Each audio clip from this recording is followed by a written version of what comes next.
مریم آیت نمبر 59 اور 60 کا میں نے ترجمہ یہ آپ حضرات کو بتایا۔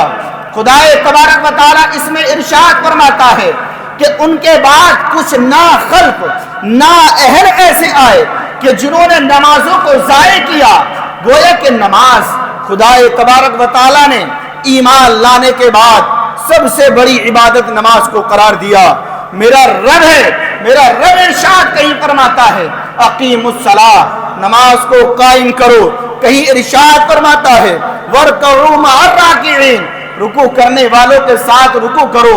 خدائے تبارک و تعالیٰ نے اس آیت کریمہ میں بھی ارشاد فرمایا۔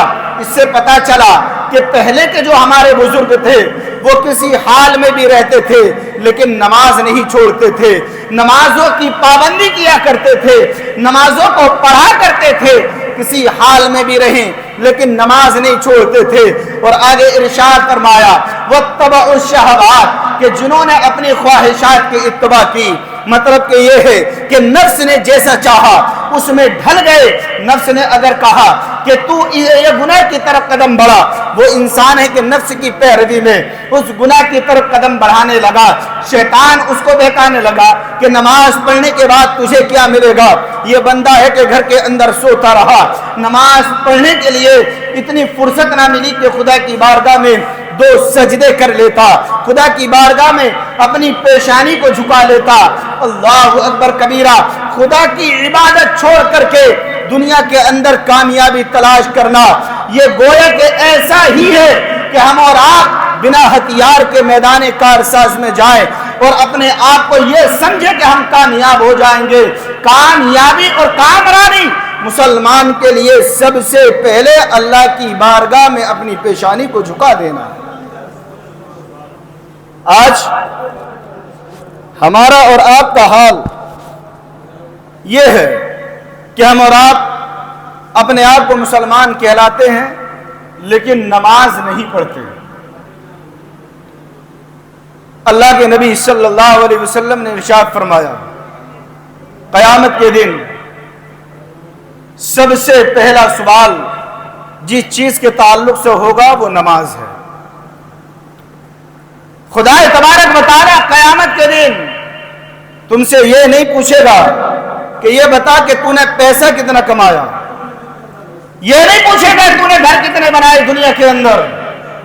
تمہارا پیدا کرنے والا خدا تم سے یہ نہیں پوچھے گا کہ تم نے کتنے اور لوگوں کے لیے اچھا کیا، بلکہ خدا تبارک و تعالیٰ سب سے پہلے میدان حشر میں سوال کرے گا تو وہ نماز سے متعلق کرے گا۔ خدا تبارک و تعالیٰ نماز سے متعلق پہلا سوال قیامت کے دن کرے گا۔ اللہ کے نبی نے ارشاد فرمایا جس کی نمازوں کا حال اچھا ہے بعد کے سارے سوالات اس کے لیے آسان ہو جائیں گے، بعد کا حساب اس کے لیے بہت ایزی ہو جائے گا، بہت آسان ہو جائے گا۔ لیکن جس کے پاس نمازیں ہی نہیں اس بندے مومن کو رسوائی کے سوا کچھ اور ہاتھ نہیں آئے گا۔ اللہ اکبر کبیرہ۔ اور سنو، حضرت عمر فاروق رضی اللہ تعالی عنہ ہیں، حضرت عمر فاروق کہتے ہیں کہ جس نے نماز کو چھوڑ دیا دین میں اس کا کوئی حصہ نہیں ہے، دین میں اس کا کوئی حصہ نہیں جس نے نماز کو چھوڑ دیا۔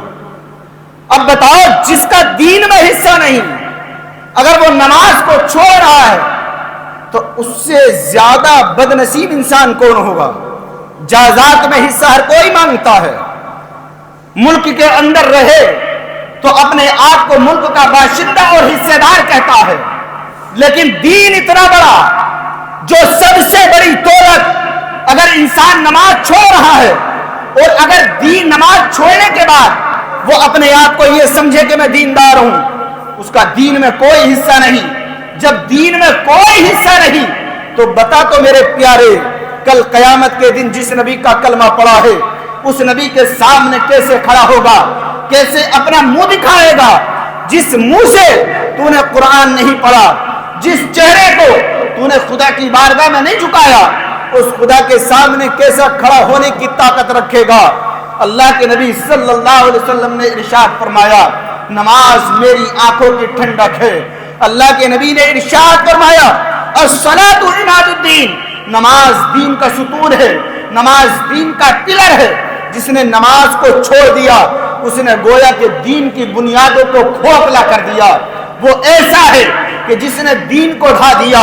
مسلمان کسی بھی حال میں رہے لیکن مسلمان نماز نہیں چھوڑتا ہے۔ اب سنو، جنتی جنت میں چلے جائیں گے، جہنمی جہنم میں چلے جائیں گے۔ فیصلہ ہو گیا، نہ جنتی جہنم میں جائیں گے، اس کے بعد میں جب فیصلہ ہو جائے گا، اور نہ جہنم سے نکال کر ان کو جنت میں ڈالا جائے گا۔ قرآن کی آیت ہے قالوا ما سلککم فی سقر قالوا لم نک من المصلین۔ جنتی جہنمیوں سے کہیں گے کہ اے جہنمیوں، آج تم جو جہنم میں جل رہے ہو، کون سا گناہ تم نے ایسا کیا تھا کہ جس کی بنیاد پر تمہیں جہنم میں ڈالا گیا؟ دنیا کے اندر کون سا ایسا عمل کیا جس کی بنیاد پر جہنم کے اندر تم کو ڈالا گیا؟ تو وہ کہیں گے قالوا لم نک من المصلین، اے جنتیوں تم جنت کے مزے لے رہے ہو۔ لم نک من المصلین، ہم دنیا کے اندر نماز نہیں پڑھتے تھے۔ وہ جہنم میں کہیں گے تم ہم سے جہنم میں آنے کا سبب پوچھ رہے ہو؟ ہمارے جہنم میں آنے کا سبب اتنا ہے کہ ہم دنیا کے اندر نماز نہیں پڑھتے تھے، فجر کی اذان ہو رہی ہے، ہم اپنے بستر پہ سوتے رہتے تھے، ظہر کی اذان ہوتی رہی، لیکن ہم یا تو گلیوں میں بیٹھے رہے یا اپنی دکان پر بیٹھے رہے یا اپنا حساب کتاب کرتے رہے، لیکن اللہ پکارتا رہا الصلاۃ خیر من النوم، نماز نیند سے بہتر ہے۔ مؤذن مسجد سے اذان میں کہتا رہا حی علی الصلاۃ، آؤ کامیابی کی طرف۔ مؤذن مائک سے کہتا رہا اللہ اکبر، اے لوگوں سنو تمہارا رب سب سے بڑا ہے۔ مؤذن اذان کو پکارتا رہا، کبھی رسالت کی گواہی دے رہا ہے، کبھی توحید کی گواہی دے رہا ہے، کبھی کامیابی کی طرف بلا رہا ہے۔ وہ جب جہنمی کہیں گے کہ ہم 5 وقت اذان سنتے تھے لیکن ہمیں توفیق نہ ہوتی، ہم تو دنیا کمانے میں اتنا مگن ہو گئے کہ ہم صرف یہ سوچ رہے تھے کہ مجھے فلاں رشتہ دار سے پیسے میں آگے کیسے بڑھنا ہے، فلاں یہ سوچ رہا تھا میں تو کہ کس طرح سے مجھے دولت کمانا ہے، کس طرح سے مجھے 4 منزل عمارت کھڑا کرنا ہے، کس طرح سے مجھے 10-5 پلاٹ لینا ہے۔ پر پوری زندگی گزر گئی اپنے لیے، اپنے بچوں کے لیے، اپنے گھر بار کے لیے، اپنے بہن بھائیوں کے لیے کماتا رہا، دنیا کی دولت کمائی۔ میں دنیا کے اندر یہ دیکھا کہ دھوپ کی کناست کتنی ہے دولت کمانے کے لیے، نہ یہ دیکھا کہ آسمان سے بارش کتنی ہے، بارش ہوتی رہی دولت کمانے کے لیے، گلیوں چوراہوں اور روڈوں پر گھومتا رہا، دھوپ تپتی رہی، میرا سر تپاتی رہی، لیکن گرمی کی شدت میں بھی میں دولت کمانے کے لیے دنیا کے چکر لگاتا رہا، چاہے چارہ کتنا بھی سخت ہوا لیکن میں نے چارہ نہیں دیکھا، میں نے دولت کمانے کے لیے رات و دن ایک کر دیا۔ اللہ اکبر کبیرہ۔ وہ جہنمی کہیں گے ہاں میں نے دنیا کے اندر سب کچھ کمایا لیکن میں نے دنیا کے اندر اپنے لیے کچھ بھی نہیں کمایا،